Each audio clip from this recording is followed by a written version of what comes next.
Ano kaya pag-usapan natin itong kwan na ito? Yung pagdating ng mga Afghanistan. Kasi yung mga kaguluhan na ito, maaaring palabas lang ito para wag natin mapansin yung pagdating ng mga Afghanistan dito eh. Marami daw ito eh. Pero hindi ganun pinag-uusapan nito. Ayaw pag-usapan nito ng mga vlogger, media. O, bakit ayaw nilang pag-usapan? Ito eh, security risk ito. At saka yung yung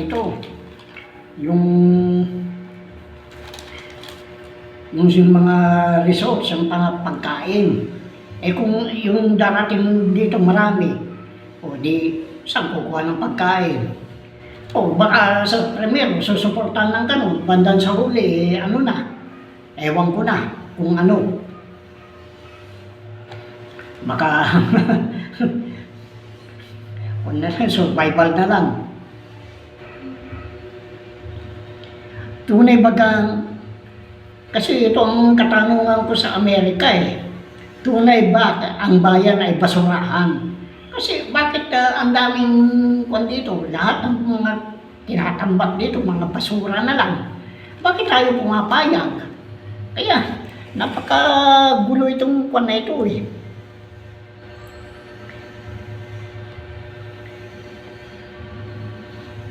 Ano ba ang kahulugan ng salitang refugee? Eh, yung umalis sa bansa nila. Sila yung mga taong napilitan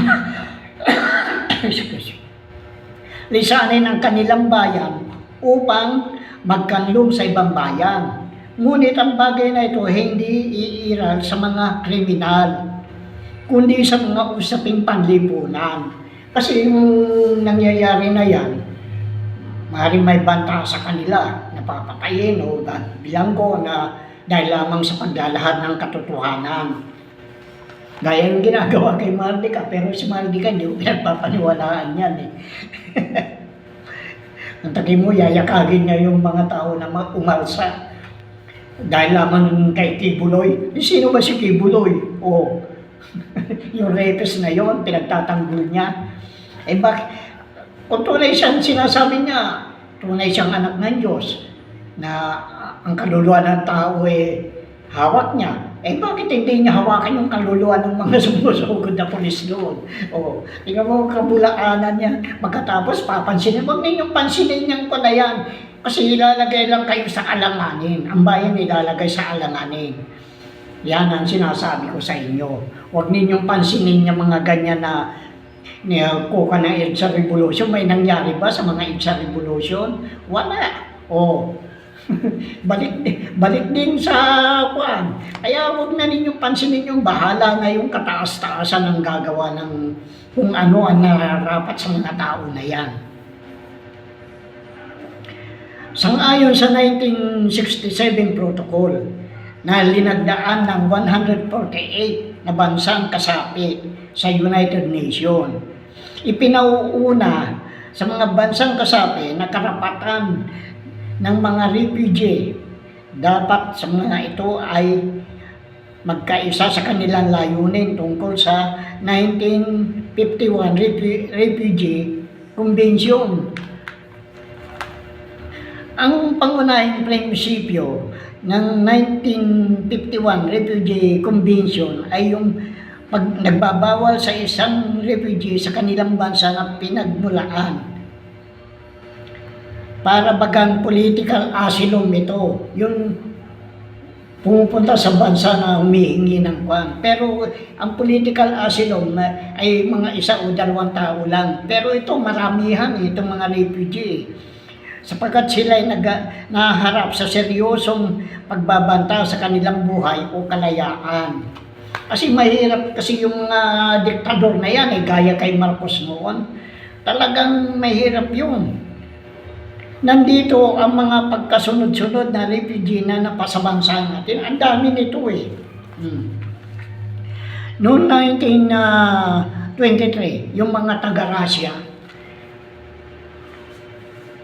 ay napunta na dito. Pero sino nagdala dito? Di mga CIA din. O, Parang mga Amerikano, parang masabi na sila ay makademokrasya o mga mabubuting tao yung mga Amerikano, pero saan nila dinadala? Sa Pilipinas. O, yung mga Hudyo, o, noong 1931, o, kasi noong 1931, nung malaman nila na nandito nang galing ang mga ginto, yung mga Hudyo gustong dalhin din dito. May konti lang naman na dala dito, mga 100 lang. Yung Spanish Republican. Pagkatapos yung Chinese refugee. Oh. Nung panahon naman nung mga tapos ang gera, yung nagpanuli yung second wave ng Russia dito. Pagkatapos lumabas yung mga noong 1975, yung mga Vietnamese. Yung mga, dahil natalo ang US doon sa Vietnam eh. Pero yan, palabas lahat yan. Pero alam na mga Vietnamese ito, na pakana lahat pakana ni Marcos ito. Si Marcos ang may kagustuhan dahil iniwan ng France eh. Bakit iniwan ng France? May binigay sa kanya. O, teritoryo niya, iiwanan niya basta-basta. Hindi, may binigay sa kanya. Ito nga yung mga gold yung karapatan na yung halaga ng 12,000 na mga treasury note. 12,000 toneladang ginto. Halaga, hindi yung mga ginto ang ipinahiram, kundi yung halaga ng 12,000 na ginto sa pamamagitan ng treasury bond. Pagkatapos, Iranian. O yung Iranian kasi, kakampi ng US yan noon. O, nung nagising sa katotohanan yung mga Iranian, ay linabanan nila ito. Nakalimutan ko na yung pangalan ng Prime Minister noon dito eh. Sa Iranian eh. Kaya yan, dinala din dito. 1975 yan, 1979. O, pagkatapos yung Indo-Chinese, 1994. Ito yung tinatawag nilang boat people. Kasi itong Indo-Chinese na ito, ay mga kwan ito eh, yung mga Myanmar, o yung kwan ito, yung ethnic na Chinese na nakatira sa Myanmar, mga Vietnamese, boat people kung tawagin. Noong 2000, mga Timorese naman ang dinala dito. Kaya noon, yung pumatay kay, sinasabi nilang pumatay kay Digamo. Ito yung doon tumakbo yan eh. Kaya tumakbo yan doon para hindi siya magalaw. Ngayon, itong Rohingya. Itong Rohingya ay mga noong 2020. Rohingya ay yung Myanmar. Pagkatapos, 2021, nagdala uli dito ng mga Afghan. Ay unang bukso ng Afghan dito na hindi na nalaman kung saan napunta niya mga putang na ng mga yan. Pagkatapos yung 2020, Ukraine. Itong huli, itong Afghan, pero ito maramihan na. Mula no 1931 hanggang 1940 ay koloni tayo ng US, kaya hindi tayo masyado makapalagpan noon. Pero nung na ito, nung lumampas na yung na yan, nagkaroon na yun ng independence kuno. Ay, na. Kung maaari, hindi na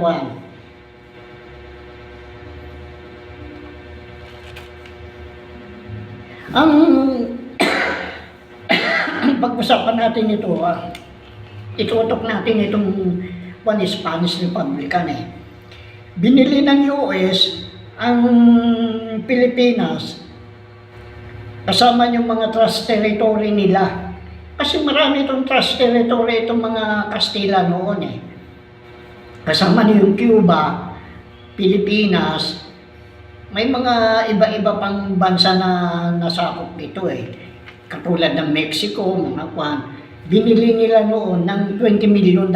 Kaya hindi totoo yung sinasabi dito sa Goggles na 20 million ang pagkabili ng Pilipinas, hindi 5 million lang. At saka nadagdagan dahil sa mga islang maliliit na yan ng ikinuha ng US na dapat may dagdag. At hindi naman pumayag ang Kastila kung hindi magdagdag din ng bayad. Kaya ang kuwan na yan, naging 100,000 na dollar ang dinagdag nilang bayad. Kaya yung kuwan na yan, yung China na yan, hindi totoong kanila yung West Philippines na nasasakupan dito ng Pilipinas. Yan, panahon lang ni Marcos noon nagsalita yan. Dahil yan, talagang plinano nila yan. Dahil alam din ni Marcos na hindi sa kanya mga kayamanan. Mayroon ako ipapakita sa inyo. Talagang nandun, maski na yung mga nakasulat doon. Kaya hindi ka dapat magtaka kung bakit may Spanish Republican dito. Ang mga Spanish Republican ay mga Spanish Armed Forces ito, na ang pasimula ay yung pakikialam nila sa mga sibilyan. Sa paraan ng pagmamalabi sa kanilang kapangyarihan, abusado sila. Bakit sila umabuso? Kasi parang istorya yan ng parang kasaysayan niya ng Pilipinas upang hindi malaman na ibinenta niya ibinenta ng Spanish government ang mga trust territory niya. Ganyan din tayo. Ibinenta tayo ng mga putang ng Duterte na yan, yung mga putang ng mga Marcos, yung mga putang mahalikan ng general na yan, mga putang mga politiko na yan sa China. Kaya yan ang kaya inaabuso tayo upang takutin tayo. Ito namang Duterte na nag-order na, sige, pag-adit, patayin. Ngayon, ikinuha ng ICC yan. Sasabihin naman ninyo, bakit ayaw kumibo ang Congress? Hindi ba totoo yun sinabi ko na kasabay? Dapat iyamin ng Congress yan. Yan sinasabi nyo. Pero hindi, puro mga tanga-tanga kasi puro nasilaw sa pera yung mga animal na mga congressman, yung mga nasa kamara yung mga senatong at saka mga congressman. Yan ang nasilaw sila sa pera kaya hindi nila alam yung mga gawain ng pag-amen ng batas. Sinabi lang ni Duterte, hindi na tayo kasali. Hindi ka kasali, pero paano yun sa Congress? Kaya yan ang sinasabi ko. Kaya tahimik naman ito mga congressman, mga dahil nga dyan wala silang, yan ang pagkakamali nila. Kaya sabi ko, may karapatan pa rin ang ICC dito sa bansa natin. Ngayon, naglilinis na, unti-unti sila naglilinis ng kamay. Paano niya naglilinis binubulgar ko na.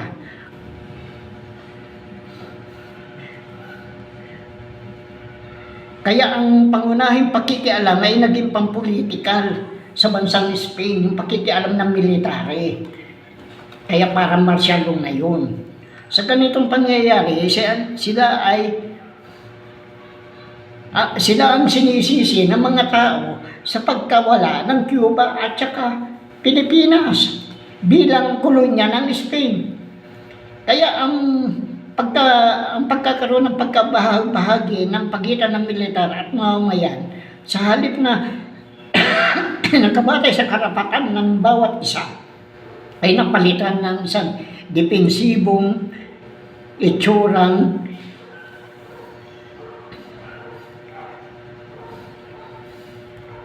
reaksyonaryo. Kaya yung nangyayari doon sa panahon, nangyayari sa Pilipinas na ngayon.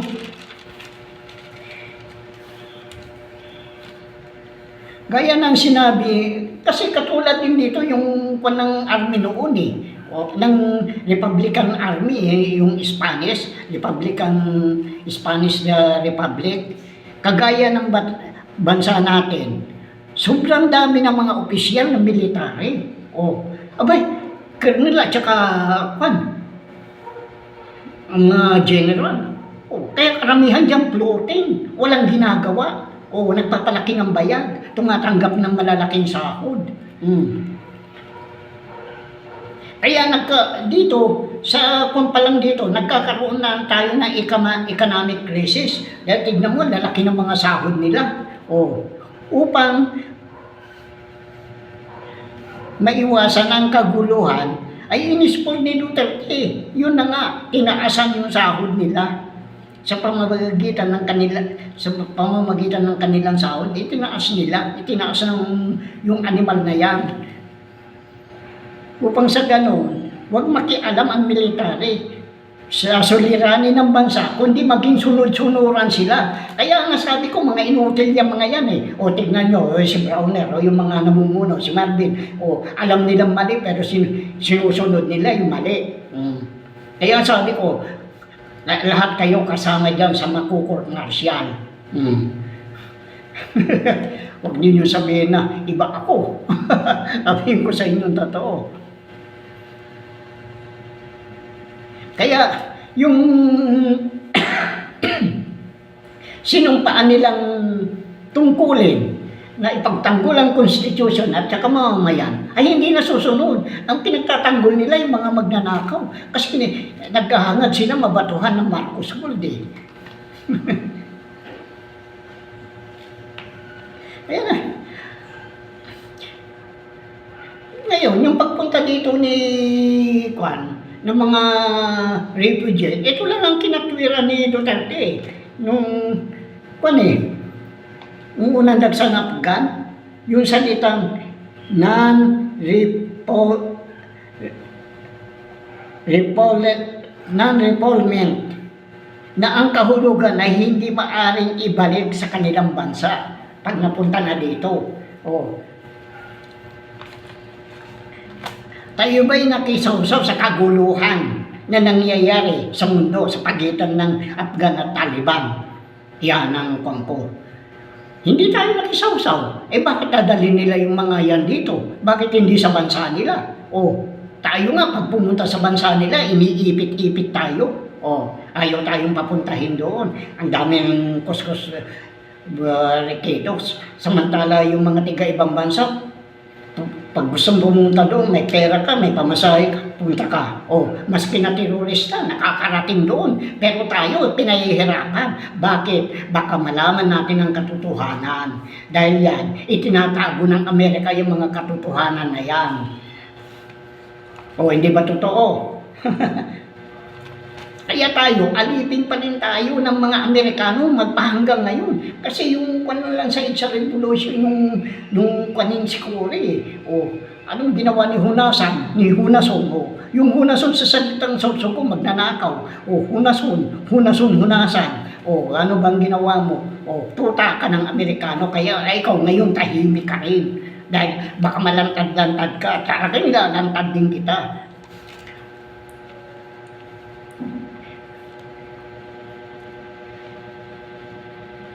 Hindi lang kundi pati yung East Timorese, mga Rohingya, Ukraine. Bakit? Anong dahilan nakikuan tayo? Isa lang ang alam kong dahilan kung bakit dito dinala itong bandang huli, itong mga kuan na ito. Dahil nagpipinansa nga eh. Ang kaya yung mga Marcos na yan eh. Kaya dito nila ini-imprint ang dollar.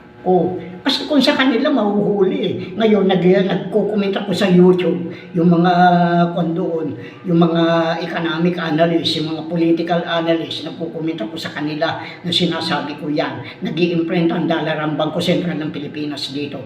At hindi pumirma si Ninoy. 5 silang pumirma. Ito si Dilema, ito si Marrojas, si Drilon, si Purisima, si Titangco. Bakit hindi pumirma ang Pangulo? At ang nagbigay ng go signal, si Janet Yellen.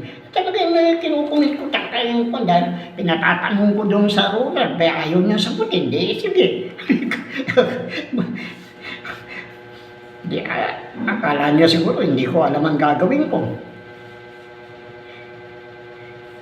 Tunay baga ang tingin ng mga white monkey na yan, na mga malasadong pagkaluto niyan eh, na basurahan ng Pilipinas, tapunan ng basura. Kasi yung mga Jack na dito, mga kwan, pasalamat nga itong mga kwan, nagigising na itong mga Africa eh. O tayo, hindi pa rin gising. Yung mga produkto, yung mga materyales nandito nang gagaling. O, ganun ang ginagawa nila ng kwan sa Africa, ng mga western countries. Dinadala sa labas ng bansa. Doon nila kinukuhan, minamanufacture. Pagkatapos ibabalik nila sa pan, bibilhin naman ng mga Aprikano. Ganyan ang nangyayari sa Pilipinas. Nandito mga materyales, pagkatapos tayo ang iluluwas natin, pagkatapos tayong bibili ng mga finished product na. O ano ba ang Japan? Ay puro mga bato lang yan. Wala namang mineral dyan. O ganyan din ang Korea. Ang China, ganun din. O kaya napaka gago ang ginawa ng Amerikano sa akin. Kaya galit ako sa mga Amerikano na yan eh.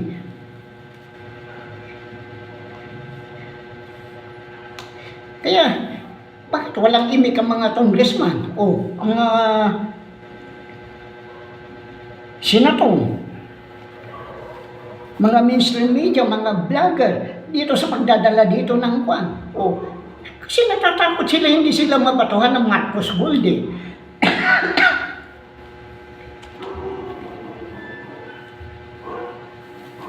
Sa akin palagay noon. Kasi yung mga pangyayari, kinuha ko, pinag-aralan ko eh. Yung pagkamatay ni Magsaysay, yung biglang pagkamatay, yung pag-plane crash, kagagawa ng CIA ito eh.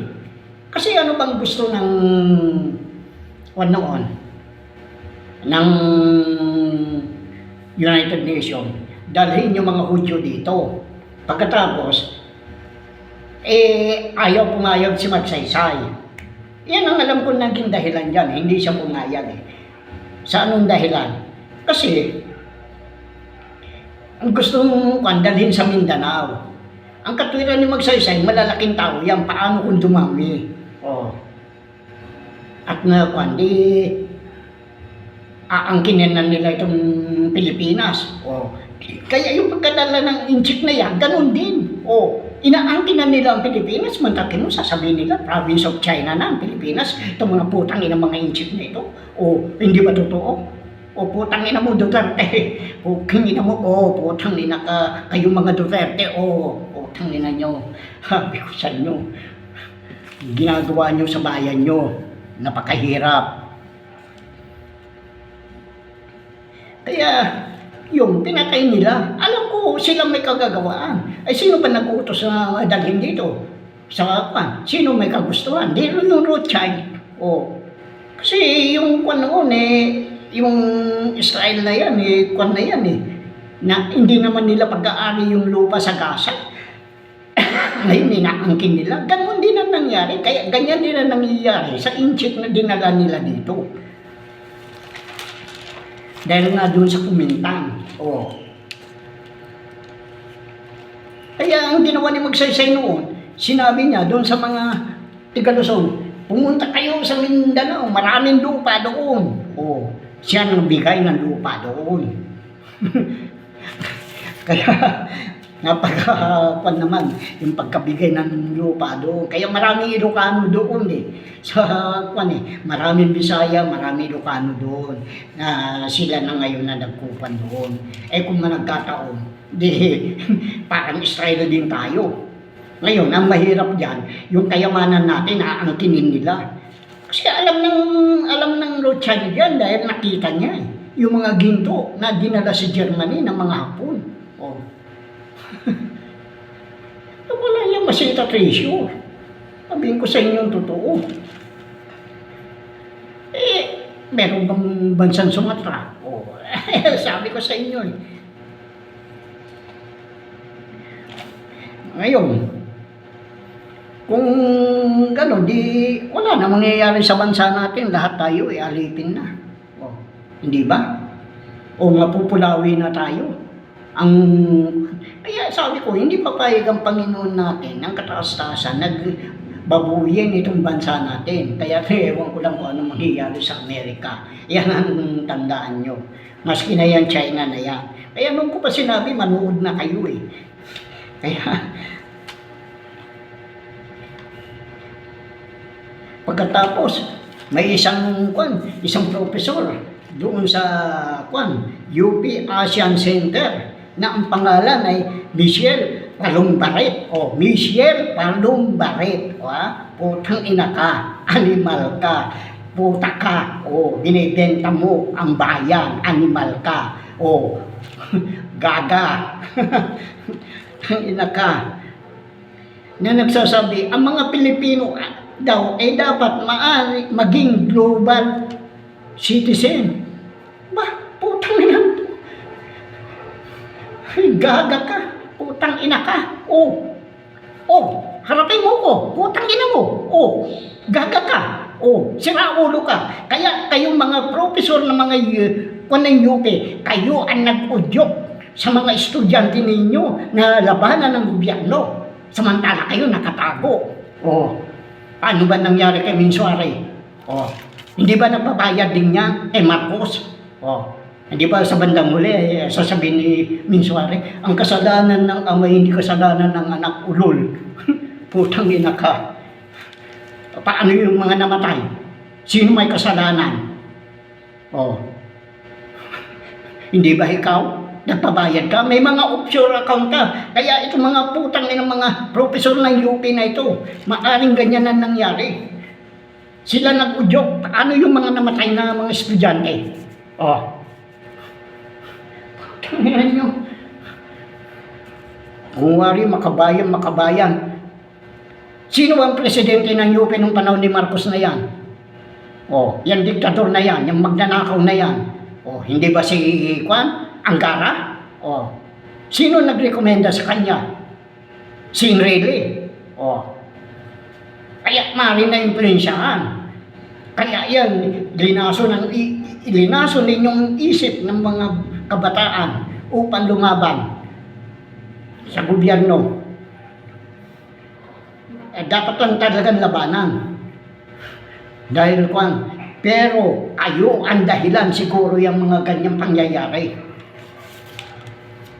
May napakahirap yan. Anong palagay mo sa Pilipinas? Napakayaman? Puta, yung mga dito, gusto mo ikalat ang mga Pilipino? Samantalang gusto ng Panginoon natin ay ipunin lahat yan. Putang ina itong Michelle Palumbaret na ito. Putang ina ito Putang may reklamo ka, di sige, harapin kita. Putang ina ka. Tanginan yung mga kayo. Mabuti pa yung sa PUP, nakinig ka agad tumigil ka agad sila. Nung sabihin ko na ang MPH at military ay iisa yan.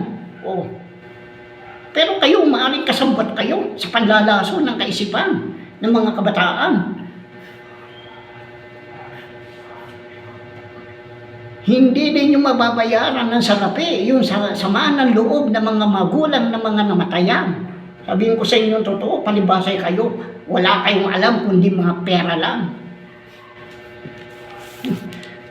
Kala nyo, kaurungan ko kayo. Hindi ko kayo urungan, kaya nga ako nagpadala ng sulat doon sa babaeng Vice Chancellor dyan sa UP. Dalawa yan nabigyan ko. Samantala yun sa PUP, isa lang. Sa PUP, gustong basahin mo yung head ng security guard. Sige, basahin mo ako. Kaya nga naka-open yan Hindi yan nakasara, naka-open yan, basahin mo. Bago mo ibigay. Gusto niya ako magbigay doon. Hindi ko naman kilala yung mga tao doon. Hindi ko naman alam kung sino. Saan ako papasok dyan sa Santa Mesa. Basta hanggang gate lang ako. Pinabigay ko na lang. At nakaabot naman doon. Yung isang pinakamabagsik na aktivist, pinaka-aktivista doon na professor, nabasa niya, di na nahimik. Kayo po, tanginan nyo. Siguro yan ang nangyari ng panahon ng Marcial ni Marcos. Kaya nagkanda leche-leche ang buhay ng mga mga estudyante na yan.